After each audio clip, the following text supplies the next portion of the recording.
Une journée sans véhicules motorisés ce matin à Cayenne, une action de la municipalité pour promouvoir les modes de transport doux. C'était une action dans le cadre de la journée européenne de la mobilité. La fête de la gastronomie dans toute la France jusqu'au 24 septembre à Cayenne. Des plats amérindiens sont proposés aux enfants dans les cantines scolaires, des repas à base de produits locaux.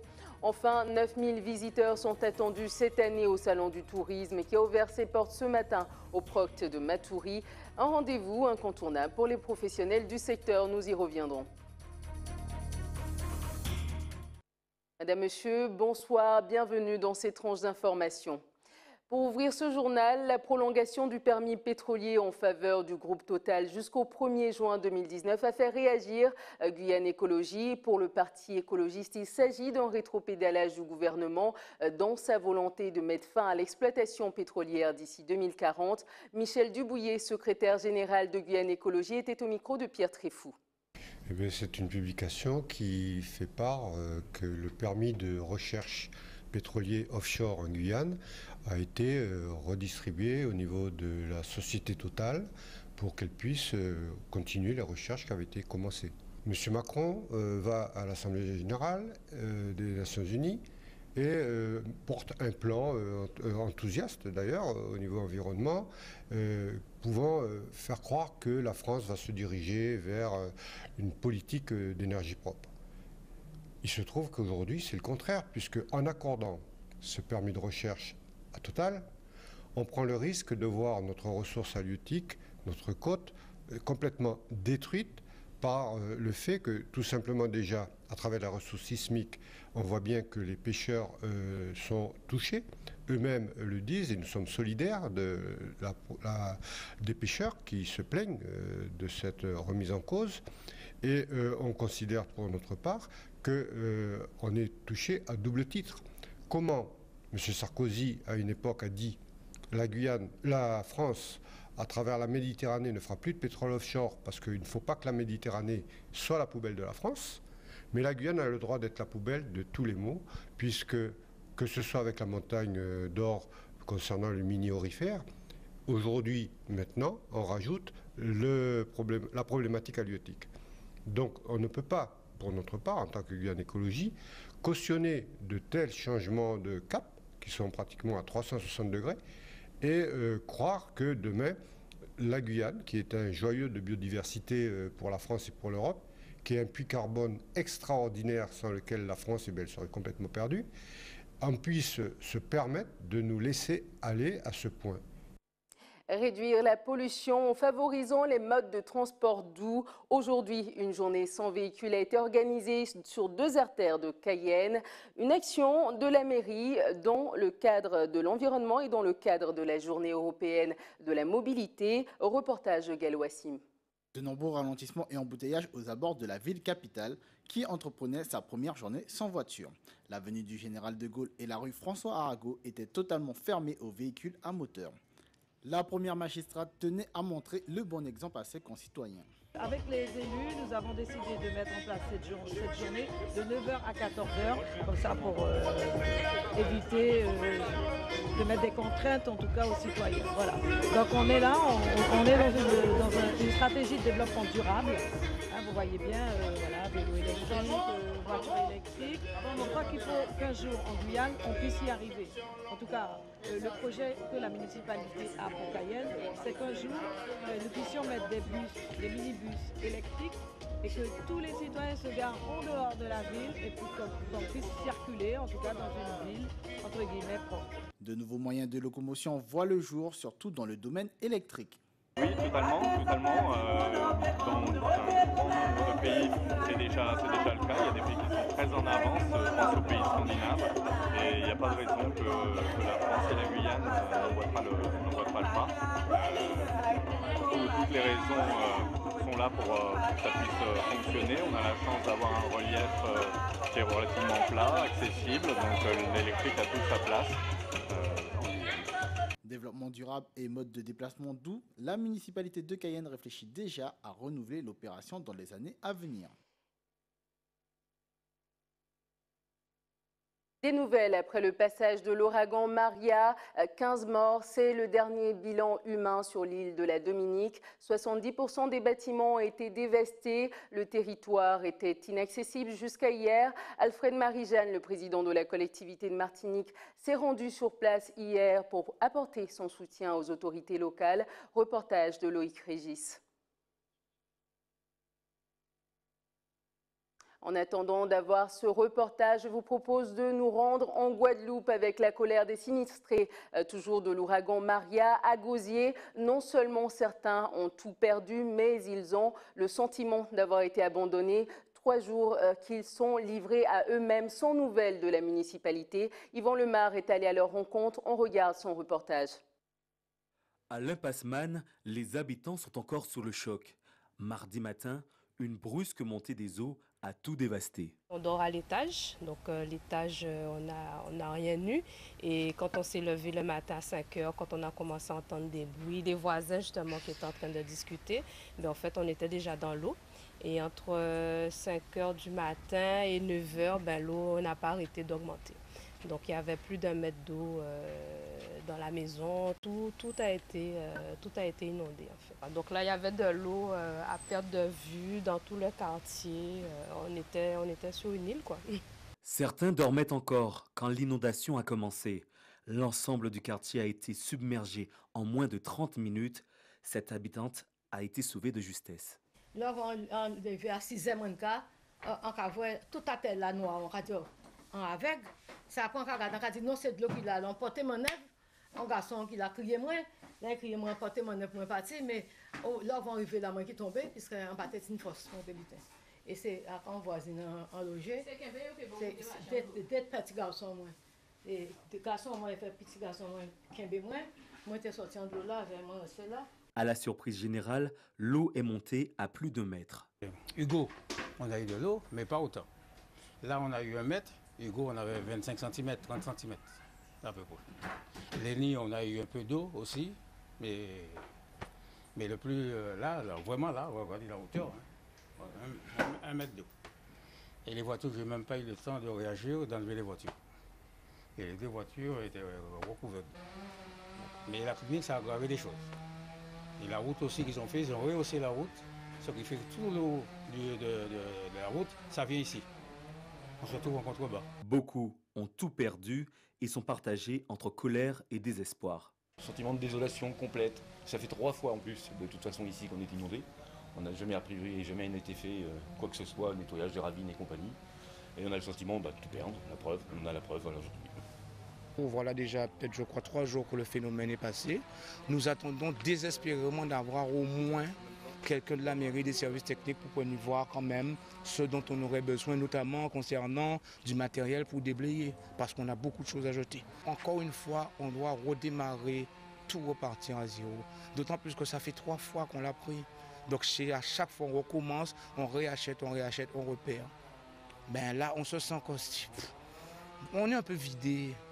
On nettoie parce qu'on veut reprendre notre vie normale, mais on se dit, bon, et la prochaine catastrophe, on a toujours des craintes, parce qu'on sait ce qu'on a vécu. Pour les habitants de l'Impasse-Man, l'heure est au nettoyage et à l'évaluation des dégâts, mais tous espèrent une intervention rapide de la mairie. 15 morts, c'est le dernier bilan humain sur l'île de la Dominique. 70% des bâtiments ont été dévastés. Le territoire était inaccessible jusqu'à hier. Alfred Marie-Jeanne, le président de la collectivité de Martinique, s'est rendu sur place pour apporter son soutien aux autorités locales. Reportage de Loïc Régis. Depuis le ciel, on observe une île dévastée. Le passage de l'ouragan Maria a ravagé la Dominique.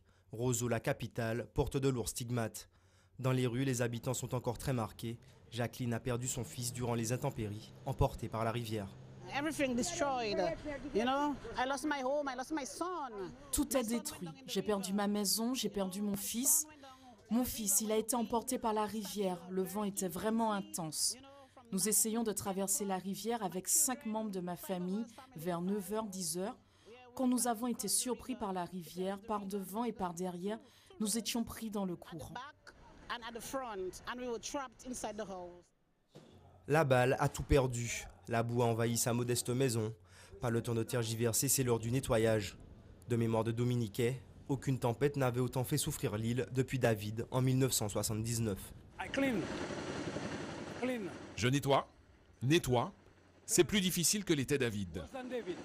Pas de l'eau, pas de manger, rien, toute casa terre, toute bagaille mouillée, nous pas de linge, nous pas de manger, tout le monde a essayé pour voir qui ça a fait pour vivre.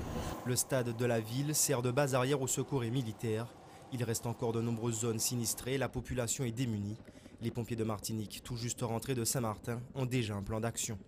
Il a été décidé que la Martinique s'occuperait spécifiquement de tout ce qu'on appelle les ouvertures de voies, c'est-à-dire les dégagements donc des voies de tous les troncs et poteaux électriques qui sont effondrés, de façon à permettre qu'on puisse accéder aux sources de captation d'eau et rétablir ainsi les circuits vitaux de la nation, qu'elle puisse redémarrer donc avec des conditions sanitaires acceptables.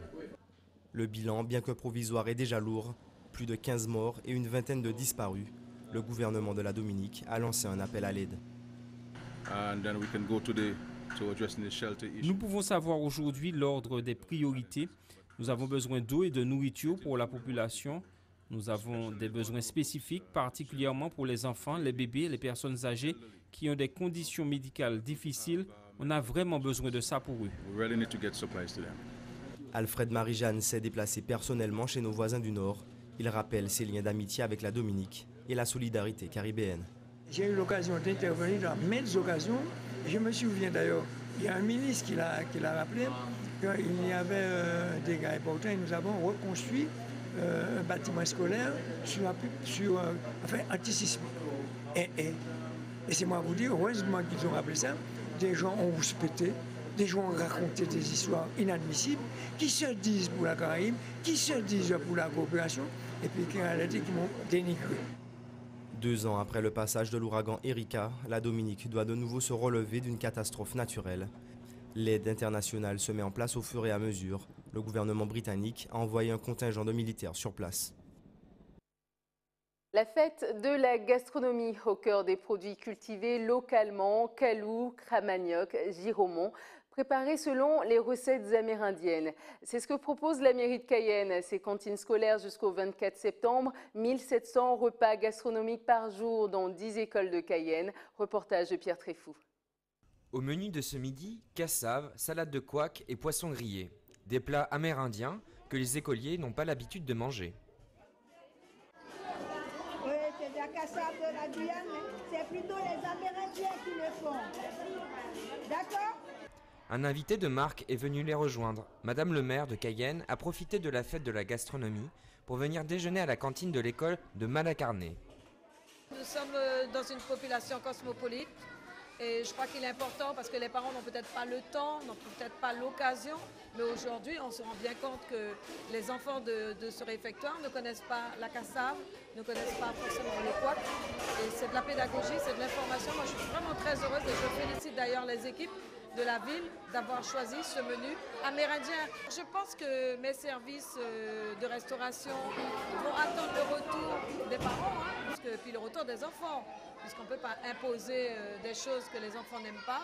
Et puis moi, je vais les encourager justement à faire vivre cette diversité de plats traditionnels guyanais. Non, je n'ai jamais mangé. Jamais ? Et alors, est-ce que tu en remangeras ? Oui. Toutes les cantines écoles ont proposé un menu original autour du thème au cœur du produit. La fête de la gastronomie finira ce dimanche, l'occasion de découvrir de nouvelles saveurs.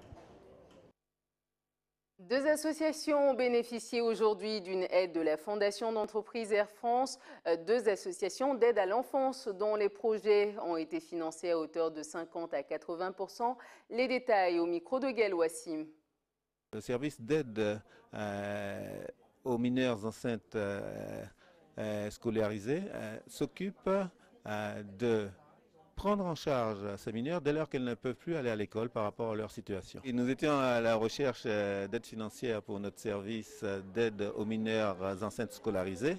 Et donc nous avons contacté différents partenaires et donc la Fondation Air France a répondu favorablement. Cet argent, on va pouvoir venir ici et puis payer une partie du matériel qu'on aura besoin pour réaliser les fresques au sein de l'hôpital. C'est le service pédiatrique, donc c'est égayer la vie des enfants. Et il y a 4 services différents. Donc en fait, je pense qu'on va faire à peu près une 50aine de fresques au sein de ces services. Voilà, d'avoir des belles fresques sur les murs. Après, ce qui est prévu pour les enfants, c'est de mettre en place des ateliers pédagogiques pour leur présenter les animaux qu'on va faire dans leur service et puis qu'ils apprennent aussi à connaître les animaux de leur pays. Alors, comme tous les projets, hein, nous recevons un certain nombre de projets chaque année lors d'un appel à projets. Nous les étudions, nous les évaluons, nous rencontrons les porteurs de projets et nous choisissons un certain nombre, entre 80 et 100 projets par an. Alors, il y a de très nombreux critères, évidemment. Le premier critère, c'est l'axe d'intervention, puisque la Fondation Air France est une fondation en faveur de l'enfance en difficulté. Et nous finançons des projets qui tournent autour de l'éducation formelle, mais l'éducation aussi aux loisirs, à la culture et au sport.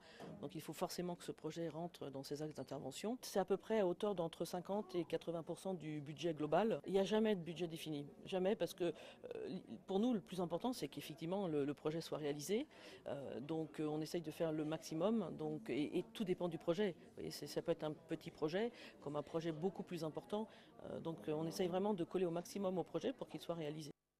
La 10e édition du Salon du tourisme et des loisirs a ouvert ses portes ce matin et durant tout le week-end au Proc de Matoury. 120 exposants cette année. Certains viennent du Suriname et du Brésil. 9000 visiteurs sont attendus. Alex Madeleine, président du comité du tourisme de Cayenne, était au micro de Jonathan Lariot. Beaucoup de Guyanais qui sont ici, qui résident en Guyane. J'en suis persuadé qu'ils ne connaissent pas réellement encore l'intérieur de la Guyane. Il y a de vrais atouts, de vrais enjeux touristiques. Nous avons des invités qui sont arrivés de Macapa, de Oyapoké. Madame le maire de Oyapoké également sera parmi nous. Nous avons le Suriname qui est toujours présente au salon. Ma foi, aujourd'hui, on a un vrai engouement de recevoir dans cet espace. Aujourd'hui, nous avons une vision politique qui est de suivre le schéma régional de développement. Mais c'est vrai que nous sommes aux côtés de ces professionnels. Et si nous ne les accompagnons pas, il y a un moment donné où il y aura effectivement la clé sous la porte et demain, on n'aura plus de tourisme. Donc je pense qu'il y a un vrai engouement aujourd'hui d'être à leur côté. C'est une fois par an. Même peut-être les années à venir, voir de quelle manière avec la loi NOTRe qui a pris plein essor en 2017 mais qui n'a pas encore vraiment démarré. Aujourd'hui, comme on le sait, la responsabilité dépendra donc des intercommunalités et c'est vrai que nous verrons pourquoi pas de travailler avec ces intercommunalités pour voir comment on pourrait mieux améliorer ce salon vers les différents bassins que l'on connaît. Le premier centre d'accueil de jour pour les personnes malades de la maladie d'Alzheimer a été inauguré ce matin à Troubiran. Le centre propose des activités de stimulation mémorielle, de jardinage, de soins de beauté également. Reportage de Jonathan Lariot.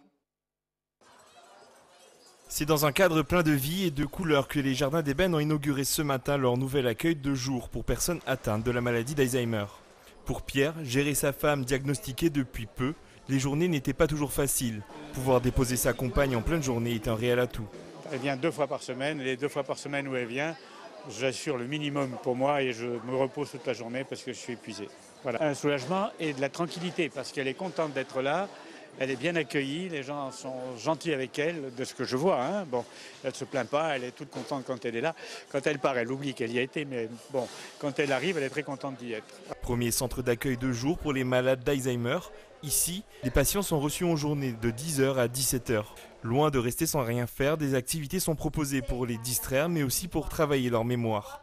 Le centre permet aux familles des malades de faire bénéficier à leurs proches d'une structure d'accueil adaptée et à moindre coût. Il y a on va dire une participation des familles qui est demandée de 5 à maximum 30 €. Ça dépend des revenus de la personne. Donc il y a une grille tarifaire, mais c'est vraiment une participation puisque le prix de journée est beaucoup plus élevé, mais comme il y a un budget financé par la CTG et l'ARS, les familles, on leur demande juste une participation. Obligatoirement, les personnes que nous accompagnons, ce sont des personnes qui ont été diagnostiquées. Nous travaillons sur de la stimulation sur 4 grands domaines. Nous travaillons dans le domaine moteur, le domaine cognitif, le domaine sensoriel et le domaine social. Aujourd'hui, le centre peut accueillir 10 patients par jour, mais le souhait de la direction serait de doubler la capacité d'accueil. C'est la fin de ce journal, mais avant de nous quitter, je vous propose cet atelier de percussion buccale, plus communément appelé beatbox. Tico, le champion du monde de la discipline, est en Guyane en ce moment. Il achève une semaine d'atelier avec les enfants du village amérindien de Camouyéné. Les enfants découvrent un instrument universel et gratuit. Reportage de Pierre Tréfou.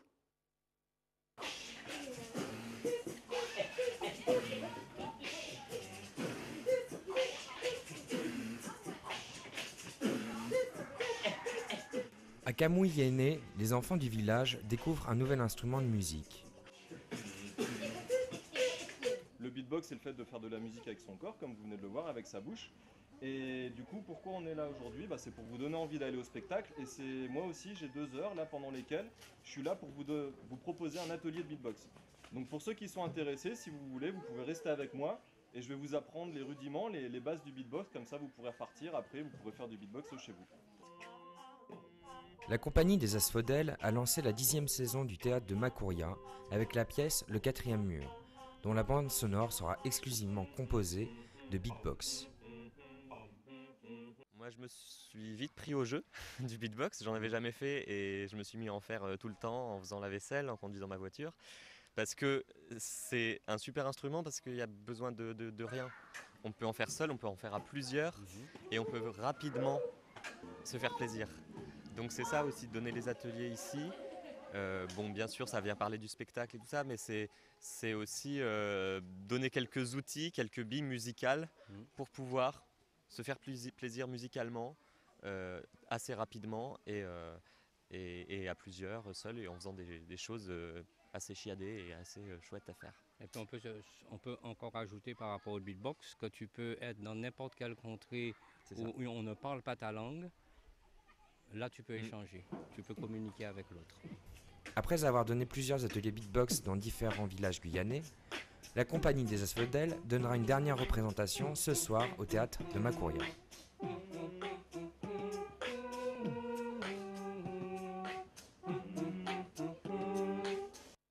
Fin de cette édition, voici les titres que nous avons développés. Une journée sans véhicule motorisé ce matin à Cayenne, une action de la municipalité pour promouvoir les modes de transport doux. C'était une action dans le cadre de la Journée européenne de la mobilité.